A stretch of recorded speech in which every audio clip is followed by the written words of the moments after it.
আপনাদের সাথে আজকে একটা দুঃখের ঘটনা শেয়ার করি, যেটা আমার সাথে হয়েছে কিছুদিন আগেই।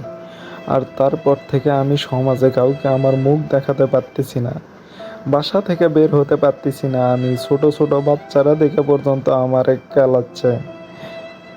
মানুষের লাইফে একটা রুলস আছে, একটা নিয়ম আছে ভাই।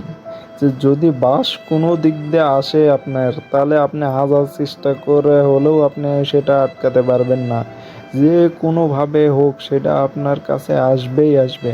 তো ঠিক এমনই একটা ঘটনা ঘটছে আমার গার্লফ্রেন্ডের বিয়েতে যাওয়ার সময়। তো গার্লফ্রেন্ডের বিয়েতে যাচ্ছিলাম ট্রেনে করে ভাই। সেই সময় ওর কথা ভেবে ভেবে আমার মনে খুব কষ্ট লাগতেছিল যে সে আমারে ছাড়ে গেছে একটা টাকলা বুড়ার কারণে। টাকাওয়ালা বুড়া পাইছে আর সে বিয়ে করতে চলে গেছে ড্যাং ড্যাং করে। আমিও মনে মনে ভাবতেছি যে আমার যদি সেই রকম কোনো কপাল খুলে যায়, তাহলে আমিও তোর চাইতে একটা সুন্দর মেয়ে দেখে পটাবো, বিয়ে করব, আর তোরে নিয়ে যে দেখাবো যে দেখ তোর চাইতে সুন্দর মেয়ে পটাইছি। সেই সময় আল্লাহর কি কাম, একটা খুবই সুন্দর মেয়ে আমার সিটের সামনে আসে বসে গেল তার মায়েরে নিয়ে। তো আমি ভাবলাম যে যাক, কপাল যেহেতু খুলে গেছে, ট্রাই করতে সমস্যা কি। আমি একটু বাথরুমে যাইতে নিছিলাম যে একটু চুল টুল ঠিক করে আসবো, মেয়েটার সামনে একটু পোজ টোজ দেবো, ইমপ্রেস করার চেষ্টা করব। বাথরুমে গিয়ে দেখি ভাই এমন একটা ঘটনা, কে জানি হাগে থুয়ে গেছে ভাই, এমন একটা কালো গু। আমার দেখা মাত্র বমি হয়ে চলে আসছে, আর এত গন্ধ, মনে হচ্ছিল যে 20 দিন ধরে সে হাগেনি ভাই। আর পানি তো দিয়েই যায়নি, গুটা সামনে আটকে থুয়ে গেছে। আমি কেবলই বের হয়েছি, সেই সময় ওই মেয়েটা চলে আসছে। আসে ওই বাথরুমেই ঢুকছে, ঢোকার পরে আমার দিকে এমন একটা রিয়াকশন দিচ্ছে যে কামটা মনে হয় আমি করছি।